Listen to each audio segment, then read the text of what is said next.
میرے گاؤں کی مٹی سے بھرتا ہے تیرے شہر کا پیٹ، میرے گاؤں کی مٹی سے بھرتا ہے تیرے شہر کا پیٹ، اور تیرے شہر والے گاؤں والوں کو گوار کہتے ہیں۔ بسم اللہ الرحمن الرحیم۔ السلام علیکم دوستو، میں ہوں محمد نعیم ارشد اور میں اپنے گاؤں سے اس ویڈیو کے ساتھ آپ کی خدمت میں حاضر ہوں۔ جیسا کہ آپ لوگ جانتے ہیں ابھی وساخ کا موسم شروع ہے اور آج ہم لوگ ادھر گندم کی کٹائی کے لیے آئے ہوئے تھے، تو سوچا آپ لوگوں کے لیے ویڈیو بنا دوں کہ کیسے گندم کی کٹائی کی جاتی ہے اور کیسے اس سے دانے نکالے جاتے ہیں۔ گندم اللہ تعالیٰ کی بہت بڑی نعمت ہے۔ گندم کی روٹی انسان پورا سال کھاتا ہے لیکن اس کا جی نہیں بھرتا، جبکہ اس کے علاوہ آپ سیب، مچھلی، گوشت یا پھر دیگر اشیاء انسان 3 سے 4 دن کھائے تو انسان کا جی بھر جاتا ہے، انسان اس سے اکتا آ جاتا ہے کہ آپ مزید میں نہیں کھاؤں گا۔ اللہ تعالیٰ کا بہت بہت شکر ہے کہ اللہ تعالیٰ نے گندم جیسی نعمت سے ہمیں نوازا اور ہم جی بھر کر کھانا کھاتے ہیں۔ میں ابھی آپ کو اپنے گاؤں کے کچھ خوبصورت مناظر دکھاتے ہیں۔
امید کرتا ہوں آپ کو ہمارے گاؤں کے خوبصورت مناظر بہت اچھے لگے ہوں گے۔ تو ابھی ہم گندم کی کٹائی کر رہے ہیں، جیسا کہ آپ کو نظر آ رہا ہے ہم ساتھ ساتھ گندم کی کٹائی کر رہے ہیں۔ گندم کی کٹائی کے بعد ہم آپ کو بتائیں گے کہ ابھی گندم کو کیسے اکٹھا کرنا ہے۔ ایک سوبی یعنی کہ رسی وہ گندم کی ہم بناتے ہیں۔ ابھی ہم آپ کو دکھاتے ہیں کہ کیسے گندم کی رسی یعنی کہ سوبی اس کو کہتے ہیں، سوبی بنائی جاتی ہے۔ تو چلیں ابھی ہم آپ کو دکھاتے ہیں۔ تو دوستو ہم نے گندم پہلے ہی اکٹھی کر لیا، ابھی ہم اس کے اوپر پانی پھینک رہے ہیں یعنی کہ اس کو گیلا کر رہے ہیں۔ گیلا کرنے سے یہ ہوتا ہے کہ یہ گندم اس وقت ٹوٹتی نہیں ہے، جب ہم اس کو باندھ لیں گے تو بعد میں اگر خشک ہو بھی جائے تو پھر بھی نہیں ٹوٹے گی۔ تو ابھی آپ کو نظر آ رہا ہے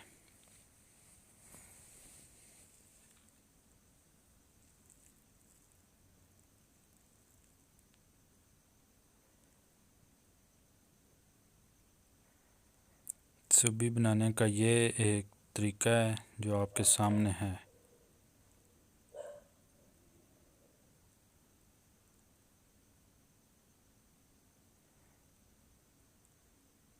یہ ابھی بن گئی ہے، اس کے اوپر ہم نے ابھی گندم کو رکھا، تو ابھی ہم اس کو گانڈ لگا رہے ہیں جس سے یہ خشک ہونے کے بعد بھی نہیں ٹوٹے گی، یعنی کہ یہ ہماری رسی بن گئی ہے۔ تو اس سے یہ ہوتا ہے کہ گندم بھی محفوظ رہتی ہے، اگر طوفان یا آندھی وغیرہ آئے تو گندم خراب نہیں ہوتی، اڑ کے نہیں آگے پیچھے جاتی۔ تو ابھی ہم اس کو اٹھا کر بھی کہیں بھی لے جا سکتے ہیں۔ تو دوستوں ہم ابھی گندم کو اٹھا کر ایک جگہ سے دوسری جگہ پر اکٹھی کر رہے ہیں جہاں پر ہم نے تھریشر لگانی ہے۔ تو ابھی تھوڑی دیر میں آپ کو تھریشر کا ویو بھی دکھائیں گے۔ امید کرتا ہوں آپ کو ویڈیو بہت پسند آئی ہوگی۔ اگر ویڈیو آپ کو پسند آئی ہے تو لائک، کمنٹ اور شیئر ضرور کیجیے گا، اور میرے چینل کو سبسکرائب کیجیے گا۔ تو دوستوں بھی ہم نے تھریشر لگا لیا، یہ آپ کو نظر آ رہا ہے دانے نکل رہے ہیں، رات کا ٹائم ہو گیا ہے۔ امید کرتا ہوں آپ کو ویڈیو بہت پسند آئی ہوگی۔ میرے چینل کو لائک، کمنٹ اور شیئر ضرور کیجیے گا، میرے چینل کو سبسکرائب کیجیے گا۔ یہ ابھی ہم اس تھریشر میں گندم کو ڈال رہے ہیں، اوپر سے اس کو ڈالا جاتا ہے تو ایک سائڈ سے اس کا بھوسا نکلتا ہے، یہ سامنے بھوسا نکل رہا ہے اور یہ نیچے سے دانے آ رہے ہیں۔ گندم خشک ہے تو ابھی دانے نکل رہے ہیں۔ امید کرتا ہوں دوستوں آپ کو ویڈیو بہت پسند آئی ہوگی۔ اگر ویڈیو اچھی لگی ہے تو لائک، کمنٹ اور شیئر ضرور کیجیے گا، اور میرے چینل کو سبسکرائب کرنا مت بھولیے گا، اور ساتھ ساتھ بیل آئیکن ضرور دبا دیجیے تاکہ میری نیکسٹ ویڈیو آپ تک جلدی پہنچ جائے۔ تو نیکسٹ ویڈیو تک مجھے اجازت دیجیے۔ اللہ حافظ۔